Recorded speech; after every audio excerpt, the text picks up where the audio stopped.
Well, good morning. You know, you just keep coming. That's wonderful. That is just wonderful. I think good things are happening here. As I tell my congregation every week, and if this is your first time here, it doesn't matter if it's your first time or if you're here every single week. I don't think it's an accident that you're here. I think that God has a purpose for you being here.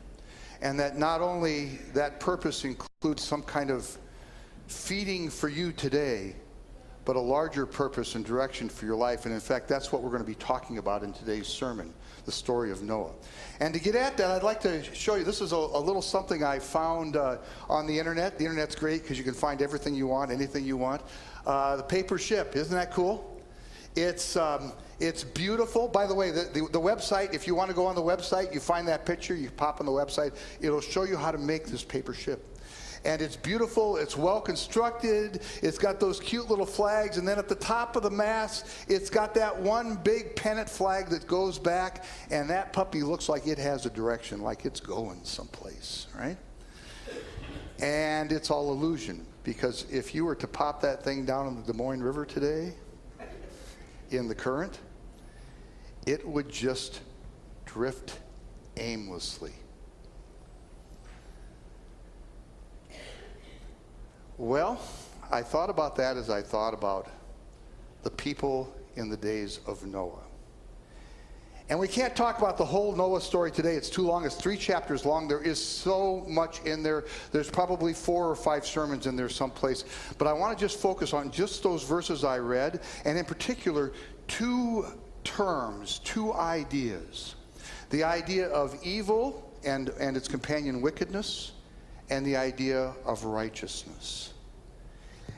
And so it said in the lesson that we just read that the people in the time of Noah were wicked, that they were evil.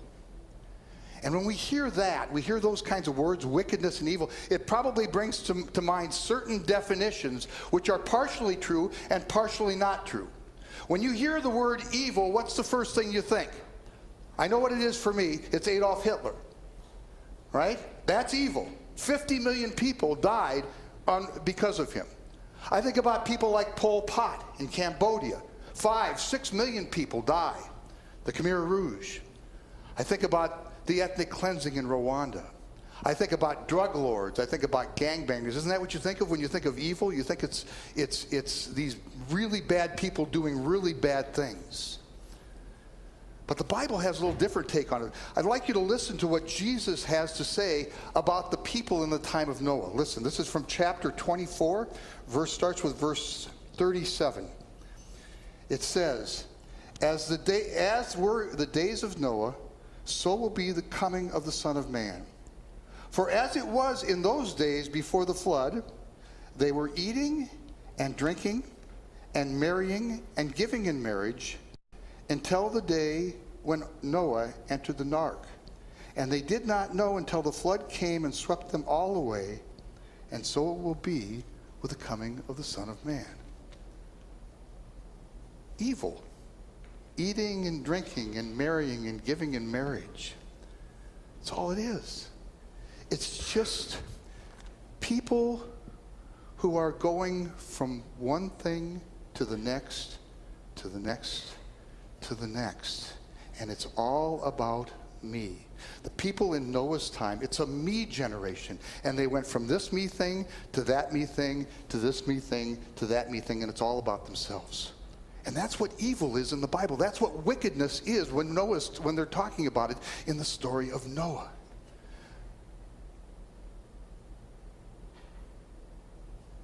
And God says, I'm going to destroy this.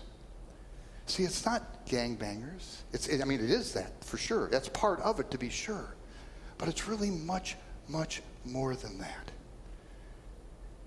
It's just hopping from one thing to the next. It's like riding a paper boat. Looks good, has direction, looks like it has direction, but in the end, it just drifts from place to place. And when God saw this about these people, he was grieved to the heart, it said. He was mourning because these were his children. And he wanted something more for them. And they have chosen a path of self-destruction. They thought it was a path to happiness. It looks like a path to happiness, but it was a path of self-destruction. He said, I'm sorry that I made them. Let's sing.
I think we have certain misconceptions of what that word actually means. Righteousness to most of us would probably mean moral perfection. Righteousness is doing all the right things, saying all the right things, being all the right things all the time. Except that's not really what the Bible says about righteousness. Righteousness is really something very different. It is being a part of something larger than yourself and being faithful to that something larger. Righteousness is trusting a God you cannot see who gives you a mission and direction that's out there someplace in the distance, so far that it's not visible, and then setting yourself on that God by faith, trusting that he's out there, trusting that that something is out there, so much so that it changes you here and now, so that everything that you are, everything that you do is directed towards that distant something. There's a story in the New Testament, a woman who comes to Jesus. She's from Cana. She's a Canaanite woman, which means that she's an outsider, and her daughter is sick, and she comes to Jesus. She would like Jesus to heal her daughter. And she's an outsider. She's a hated outsider, and she has no claim to anything that Jesus has to offer, and she knows it. Everyone in the room knows it. Jesus knows it. He calls her a dog. He said, why would I take the children's bread, the gifts of God, and throw it to the dogs? And she sees that distant point, and she knows that there's a God out there she can't see. And she takes Jesus' own words and turns them upside down and turns it against him. He says, yes, Lord, but even the dogs eat the crumbs from the master's table. And Jesus said, wow, that's righteousness. That's faith. Go away, girl. Your daughter's healed. Noah's just like that. Noah comes from a seriously messed up family. He's in the line of Cain. We talked about Cain last week. And Cain kills his brother Abel because he's jealous of Abel, because he's envious, because he's resentful. And that jealousy and that envy and that resent gets carried down and magnified from generation to generation to generation, and Noah stands in that same line. And it's something that he will live with for his entire life. After all of this is done, after the ark is built, the flood has come, the waters recede, the ark settles, they let all the animals out, life has started over, all of this me generation evil has been wiped from the face of the planet. One of the first things that Noah does is plants a vineyard, makes wine, and gets himself so drunk that he passes out naked in his tent. And his boys look at this, and they are ashamed of him. And they go backwards with a cloak and cover up his nakedness, his shamefulness. See, righteousness is not about whether or not you're a good or bad person, or whether or not you do all the right things. You got this moral perfection. Everything you do is right. It's not about that at all. It's about God calling you to something greater. God says, I got a bigger purpose for you here, Noah. I want you to build an ark. And unlike the paper boats that everyone else around you is building, this one's going to be a refuge from the storm. This one is going to be an ark of hope and promise and life and peace. And now, mind you, unlike Iowa, when God gives this directive to Noah, not a drop of rain has fallen. It's a desert. It's a dry place. It's out there, coming from a God you can't see. And it changes who Noah is right now. It directs everything that he is and everything that he does for something that's out there, for something that he can't see. That's righteousness. Living in that relationship with God. Knowing that he has a purpose for your life. And then that big purpose becomes your everything. This church is kind of an ark, I think. This congregation is kind of an ark. We talked about this a little bit on Wednesday night. There were only a few of you here. I'm sorry you missed the sermon. Too bad. You'll have to come next Wednesday to hear the next one. But we talked about that day. That was the day of the really big rain, the day I went outside and did that crazy Facebook thing. And I was in here when one of those big hard rains came down, and those windows out there, you can just hear the rain pattering. It's thunderous. But underneath this shelter, I was dry. We were safe. And we gathered together that night, and we turned down the lights. And we shared our hurts and our pains and our vulnerability. Not just one or two, but the whole group together came together and did this. And we ate the bread, and we drank the wine. And we knew the freedom and the promise of a God who protects and saves us. And you know, it's more than just a shelter, this thing called church. It becomes a way of life. Do you know how long it took Noah to build the ark? Anybody know? It rained 40 days, 40 nights. 120 years to build the ark. That's more than a lifetime for us. My friends, you can't get this stuff taking long walks in the woods. You can't get this stuff, as my father-in-law used to say, I'd rather be out fishing thinking about church than in church thinking about fishing. You can't get this stuff. You can't get this stuff if church is just one thing on a whole plate of things, and you got to find time to squeeze it in, and you make it happen when it works. Church is about first things. Everything else is secondary.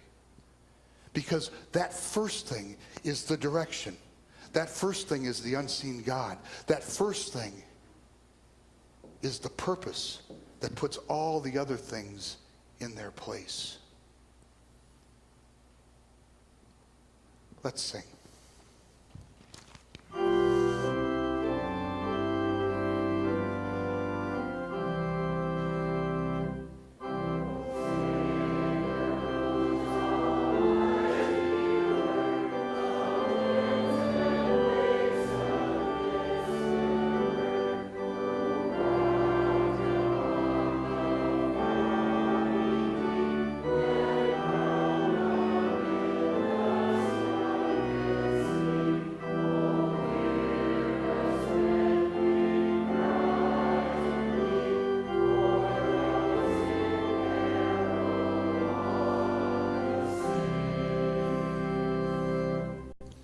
So not to belabor the point, but I'm going to belabor the point.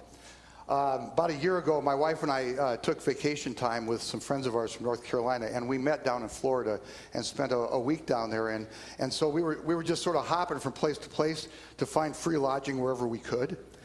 And so one of those places happened to be one of these retirement communities, and they let you stay for a couple of nights so you can check the place out. And then they give you their little sales pitch. Some of you have probably been through this. You know what it's all about. And so we get there, and we drive in.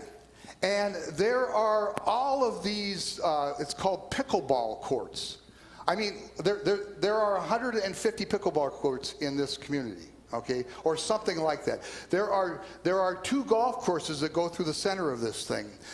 We went into the great hall, and there were people playing, people my age and older. They were playing water polo. Okay, except they were standing on the bottom of the pool rather than trying to swim water polo. I mean, there's just activity going all over the place. They handed us a book that was the width of the Algona phone directory, and it was for the month of March, all the activities listed one after the next. We had supper with this couple that night. And he's a golfer. I'm guessing he was probably in his early 90s. I'm not sure. Late 80s, early 90s, something like that. And she just kind of hangs out. And he said, you know what this is, really? This is summer camp for seniors, except it's all the time.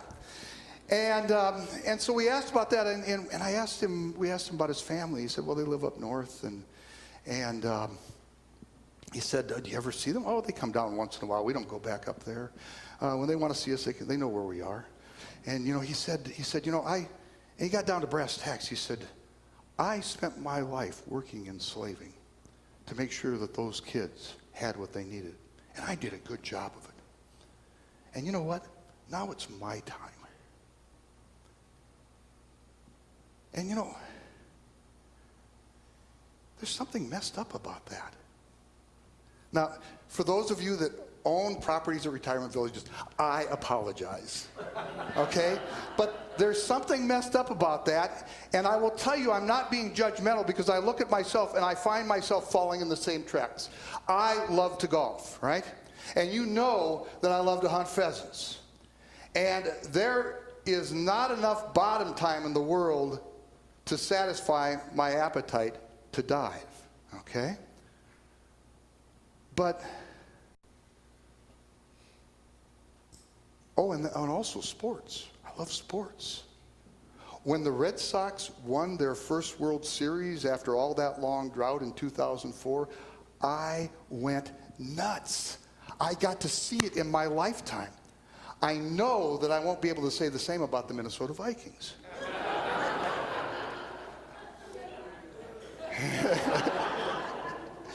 Prove me wrong. But you know, those are fun. There's nothing wrong with any of these things. They're fun. I love them. It brings me great joy. But is that all there is to life? Is going out to the course and scoring one more round under 40, or for me, under 50, is that the end-all, be-all of life? How many pheasants do I have to kill before I can say life is complete joy? Do I just look forward to my next Cozumel vacation and everything else in between is just waiting for that moment? Sometimes it feels that way, but is that the pinnacle of life as it is? Or is there something more, something greater? See, in the end, the story of Noah is really a story about purpose. It's about the kind of boat that you build. And, you know,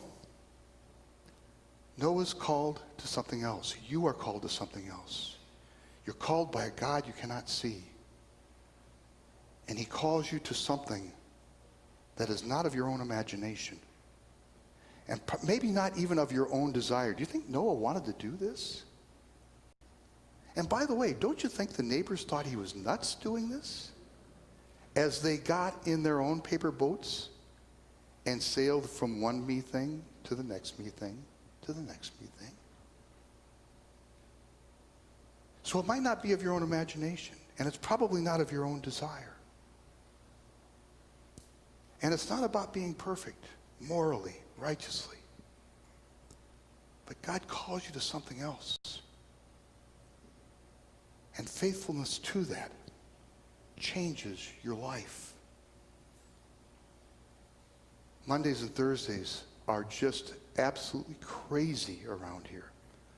Last Thursday was a low time. We had about 25 kids here.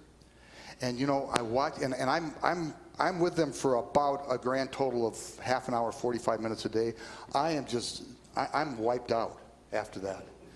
And then we have these volunteers who come in, and some of them are young, some of them are retired, some of them are in between, and I watch them coming out of these rooms, and I'm thinking that I'm going to see them coming out, and they're going, oh, geez, that's over. But they don't. They come out and they're all smiles. I hear words like, this is so much fun. It's life-changing. Because you're changing someone else's life. And so much so that the possibility that you could change somebody else's life changes everything you are, everything you do. I met a woman, talked to her on the telephone this week. Her name's Annette. I'd gotten the lead on her because she knows something about Haitian missions, which is something I'd like to do as a congregation at some point. I hope some of you talk to me afterwards and say, I'd like to try this. And so several years ago, she was invited on a Haitian mission trip by somebody else, and she said, well, that's kind of on the bucket list. I'd like to try to do that at some point. And she got down there, and by the way, I called her. She talked nonstop for half an hour. She couldn't stop talking about Haitian missions. She was at work, and she just kept rolling about it, and how God used her as a pawn in a piece to save an infant's life. And all of these things that happened, one after the next, what looked like complete serendipity. How could it possibly put together? She knows that it was the hand of God, and she knows that God was directing her. And she got back from these early mission trips, and she set up a foundation. And now everything is directed towards a point she cannot see by a God who is invisible.